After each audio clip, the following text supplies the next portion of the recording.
Auzubillahiminash-shaytanir-rajeem. Bismillahir-Rahmanir-Rahim. This is our mock interview series, and I'm Shahid Khan. और today I will conduct first mock interview. इससे ये कि आप लोगों को अंदाज़ा हो जाएगा कि आपने किस तरह क्वेश्चंस के आंसर करने हैं और कैसी आपकी प्रिपरेशन है। तो पहला मॉक इंटरव्यू स्टार्ट करते हैं जी। पहले क्वेश्चन की तरफ चलते हैं। पहला क्वेश्चन तो हमेशा ये होता है कि इंट्रोड्यूस योरसेल्फ। तो आपको उन चीज़ों का पता होना चाहिए, आपका इंट्रोडक्शन सही प्रिपेयर होना चाहिए जिसमें आप अपने बारे में बताएं, अपनी एजुकेशन के बारे में जहाँ से आपने पढ़ा है। इसी तरह आपका कोई एक्सपीरियंस है उस बारे में बता दें, जहाँ आपकी रिहाइश है, जिस जगह आप रहते हैं उसके बारे में आप बता दें। तो ये आपका छोटा सा इंट्रोडक्शन होता है जी। केमिस्ट्री पोर्शन की तरफ आते हैं बेटा। तो हम बात करते हैं what are the factor affecting the boiling point. कौन कौन से ऐसे फैक्टर हैं जो बॉइलिंग पॉइंट को क्या करते हैं, इफेक्ट करते हैं। तो याद रखें बॉइलिंग पॉइंट हमारे पास क्या होता है। हम क्या कहते हैं, बॉइलिंग पॉइंट आपके पास क्या होता है। Just a minute. कि हम कहते हैं कि हमारे पास बॉइलिंग पॉइंट क्या होता है जब आपके पास क्या होता है, हमारे पास जो वेपर प्रेशर है किसी सब्सटेंस का, वेपर प्रेशर, ये जब आपके पास क्या होता है बच्चों, ये बराबर हो जाता है किसके, एटमॉस्फेरिक प्रेशर के। एटमॉस्फेरिक प्रेशर के। तो इसको हम क्या बोलते हैं, इस स्टेज को हम क्या बोलते हैं, बॉइलिंग पॉइंट। अब बॉइलिंग पॉइंट किन किन फैक्टर्स पे डिपेंड करता है। तो इसमें पहला फैक्टर होता है बच्चों हमारे पास nature of molecule. Nature of molecule क्या मतलब, अगर आपके पास पोलर मालिक्यूल है, ठीक है, और दूसरी टाइप का मालिक्यूल है जो कि आपके पास क्या है, नॉन पोलर है, ठीक है। एक पोलर है, दूसरा आपके पास क्या है, नॉन पोलर है। तो आपके पास क्या होगा, पोलर जो मालिक्यूल है बच्चों, इसका बॉइलिंग पॉइंट क्या होगा, ज़्यादा होगा। नॉन पोलर का बॉइलिंग पॉइंट क्या होगा, कम होगा। एक पॉइंट, पहला पॉइंट।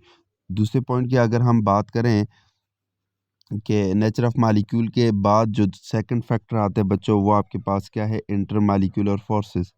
Intermolecular forces. अगर इंटरमालिक्यूलर फोर्सेस ज़्यादा हैं तो बॉइलिंग पॉइंट ज़्यादा होगा। इंटरमालिक्यूलर फोर्सेस कम है तो बॉइलिंग पॉइंट क्या होगा, कम होगा। नेक्स्ट जो फैक्टर आता है बच्चों, वो साइज ऑफ मालिक्यूल है। Size of molecule. Size of molecule, अगर मालिक्यूल का साइज़ बड़ा है तो उसका बॉइलिंग पॉइंट क्या होगा, ज़्यादा होगा। अगर मालिक्यूल का साइज़ कम है तो उसका बॉइलिंग पॉइंट आपके पास क्या होगा, कम होगा जी। ठीक है, इस पे भी डिपेंड कर सकते हैं। इसके अलावा अगर हम बात करें थोड़ा सा आगे, वेपर प्रेशर पे डिपेंड करेगा।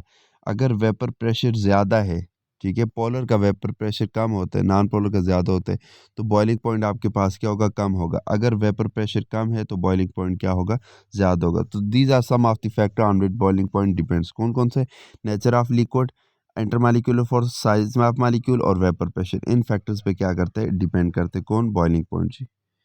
इससे नेक्स्ट चलते हैं कि क्वेश्चन नंबर 2 है, अक्सर पूछे जाता है कि what is the boiling point of water in pressure cooker.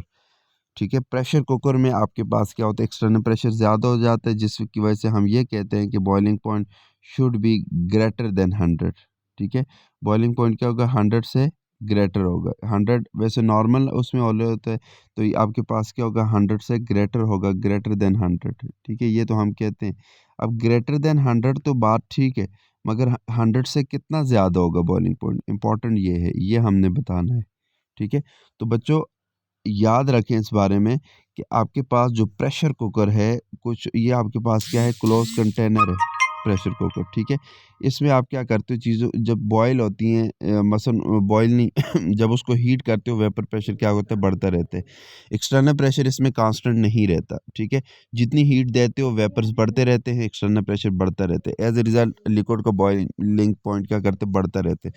कोई भी ऐसी स्टेज नहीं आती जहाँ पे लिक्विड क्या हो, प्रेशर कुकर में बॉईल हो। हाँ, 100 से ज़्यादा है, मगर जहाँ पे वो तब है जब आपके पास एक्सटर्नल प्रेशर कांस्टेंट हो जाए, तो तब वेपर प्रेशर उसके बराबर हो जाएगा। ठीक है, यहाँ पे क्या होता है, एक्सटर्नल प्रेशर बढ़ता रहता है, कंडीशन मतलब वो क्या होती है, वेरिएबल्स होती हैं, चेंज होती रहती हैं।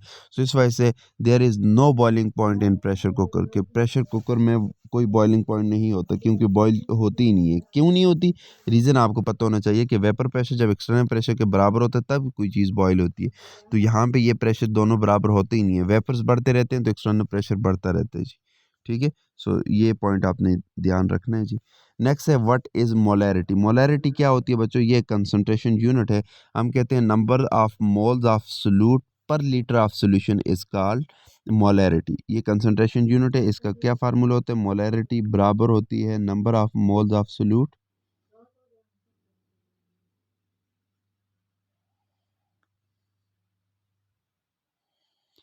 पर litre of solution.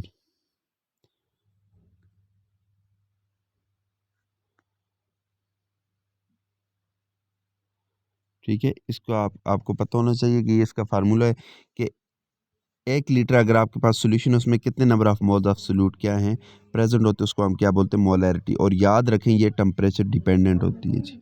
Temperature change करने से ये चेंज होती है।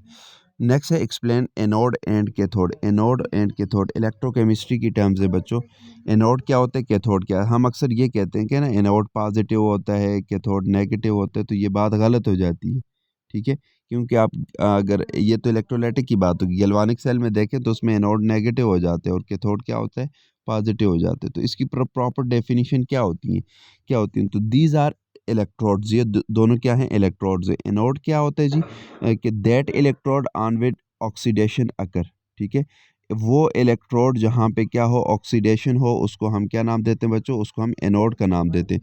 और कैथोड क्या होता है? कैथोड हम कहते हैं कि वो इलेक्ट्रोड जहाँ पे आपके पास क्या हो रही हो, रिडक्शन हो रही हो। कि that electrode on which reduction occurs is called, उसको हम क्या नाम देते हैं? उसको हम नाम देते हैं बच्चों किसका? कैथोड का। तो अगर पूछा जाए एक्सप्लेन एनोड एंड कैथोड, तो हम कहेंगे anode is that electrode on which oxidation occur, and cathode क्या होगा? Cathode is that electrode on which reduction occur. तो इस तरह इसको एक्सप्लेन करेंगे जी। ओके, नेक्स्ट है what is electrochemical series. Electrochemical series क्या होती है बच्चों? ये हमारे पास क्या होती है? एक ऐसी सीरीज़ ऑफ एलिमेंट्स होती है जिसमें एलिमेंट्स को हम अरेंज कर दें on the basis of increasing और डिक्रीजिंग रिडक्शन पोटेंशियल बेस पे। ठीक है, कि the series of elements in electrochemistry in which we arrange the elements on the basis of increasing or decreasing reduction potential is called electrochemical series। तो इसमें अगर आप देखें तो ये बात यहाँ लिथियम से स्टार्ट होती है और यहाँ नीचे मेटल्स होते हैं, दरमियान में हाइड्रोजन होते हैं और लास्ट में आपके पास क्या होता है? फ्लोरीन होता है। ठीक है, कोई इस तरह से हमारे पास क्या होती है? अरेंजमेंट होती है जी। हाइड्रोजन का जो इलेक्ट्रोड पोटेंशियल है वो आपके पास क्या होता है? ज़ीरो होता है जी। और इस तरह ये ऊपर वाले जो है अगर ये डिपेंड करता है अब ऑक्सीडेशन पोटेंशियल आप ले रहे हैं या रिडक्शन पोटेंशियल ले रहे हैं। अगर ऑक्सीडेशन पोटेंशियल ले रहे हैं तो इसकी वैल्यू क्या होगी? पॉजिटिव समथिंग आगे 2 या कुछ होती है। इसी तरह फ्लोरीन की यहाँ पे क्या होगी? नेगेटिव समथिंग होगी। इस तरह ये एक सीरीज़ होती है जिसको हम क्या बोलते हैं? इलेक्ट्रोकेमिकल सीरीज़ का नाम देते हैं जी। इससे जो ऊपर होते हैं हाइड्रोजन से जो ऊपर ऊपर एलिमेंट्स होते हैं इसको हम किसके तौर पे यूज़ करते हैं? एनोड के तौर पे। और इससे नीचे जो एलिमेंट्स होते हैं इसको कैथोड के तौर पे यूज़ करते हैं। 2 एलिमेंट्स से अगर सिर्फ दोनों एलिमेंट्स यहाँ से हमने लिए हुए हैं हाइड्रोजन से ऊपर ऊपर, तो नीचे वाला एलिमेंट जो होगा उसको हम क्या करेंगे? कैथोड लेंगे, ऊपर वाले को एनोड लेंगे जी। कहने का मकसद ये है कि जितने आप नीचे आते जाते हैं ना, तो ऑक्सीडाइज़ होने की एबिलिटी कम होती रहती है। इस वजह से उसको कैथोड नहीं लेंगे, एनोड नहीं लेंगे, कैथोड लेंगे।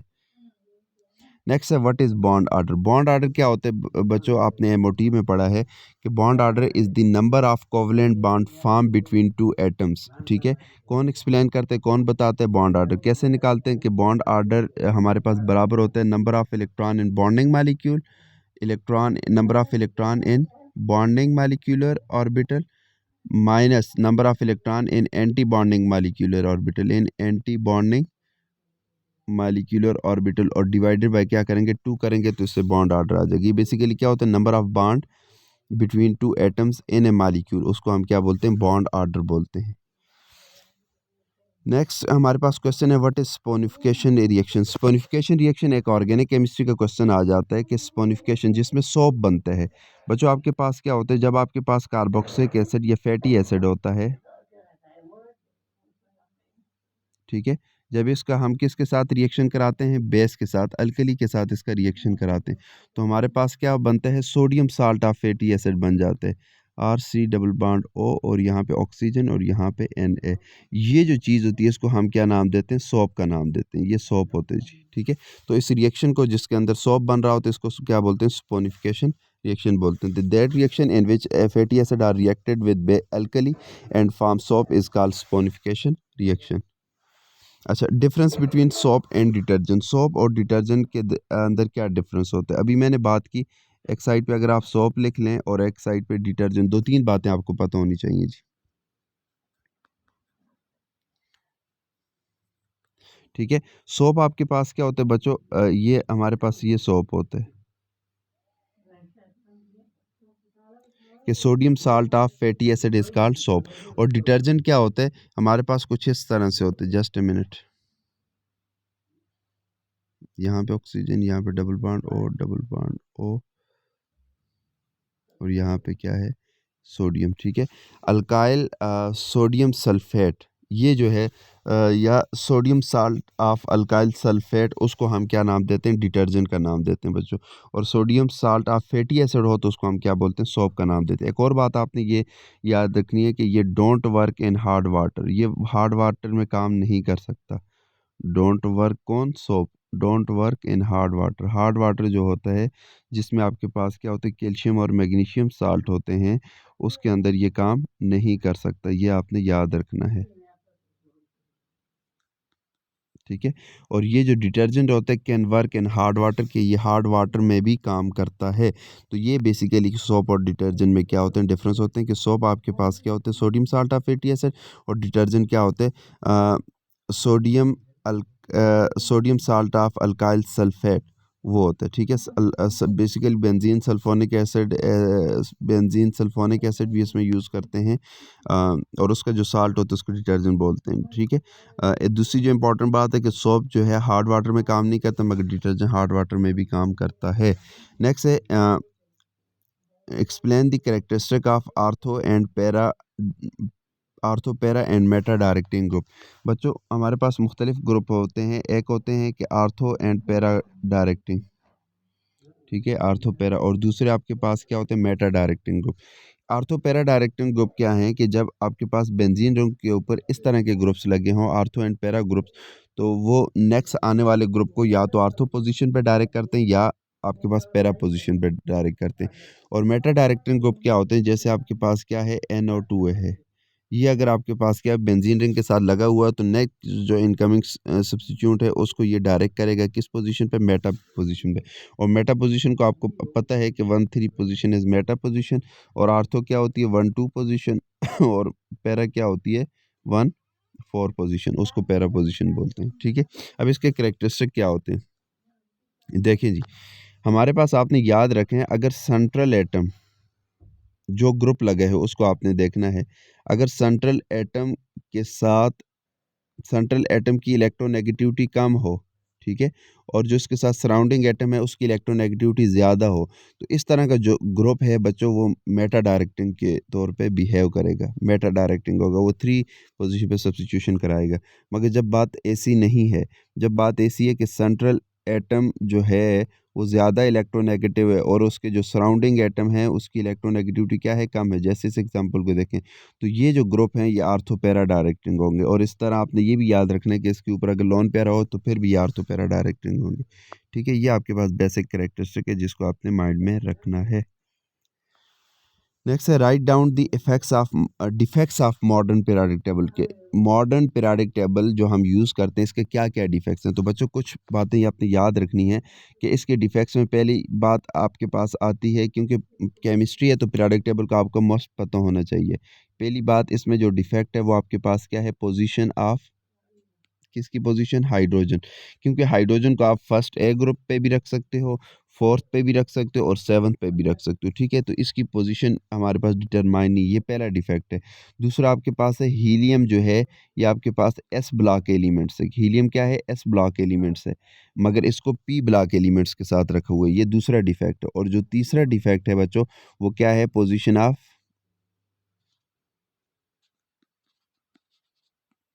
ऑफ लेंथेनाइट एंड एक्टानाइड्स के। एक्टानाइड्स और लैंथेनाइड जो हैं बिल्कुल बॉटम ऑफ पीरियोडिक टेबल पे क्या है, अरेंज है। इनकी पोजीशन, ये तीसरा डिफेक्ट है जी, ठीक है। तो इसका आपको पता होना चाहिए कि 3 हमारे पास डिफेक्ट हैं। एक क्या है, पोजीशन ऑफ हाइड्रोजन, दूसरा पोजीशन ऑफ हीलियम जो कि एस ब्लॉक के पी के साथ रखा हुआ है, और तीसरा हमारे पास है पोजीशन ऑफ लैंथेनाइड और एक्टानाइड। देखिए ये तीनों डिफेक्ट्स हैं, बाकी पीरियोडिक टेबल ठीक है जी। ओके, नेक्स्ट है क्वेश्चन नंबर 11। कहते हैं why organic reaction are slower than the ionic reaction. के जो ऑर्गेनिक रिएक्शंस होते हैं बच्चों, वो स्लो होते हैं आयनिक रिएक्शन में। इसका क्या रीज़न है, पूछा जा सकता है। तो बच्चों आपको पता होना चाहिए कि ऑर्गेनिक रिएक्शन में चूंकि इसमें क्या होते हैं, ऑर्गेनिक मालिक्यूल्स होते हैं। तो फर्स्ट आपके पास इसमें दो काम होते हैं। फर्स्ट जो होता है बॉन्ड ब्रेकिंग, पहले पुराने बॉन्ड क्या होते हैं, टूटते हैं,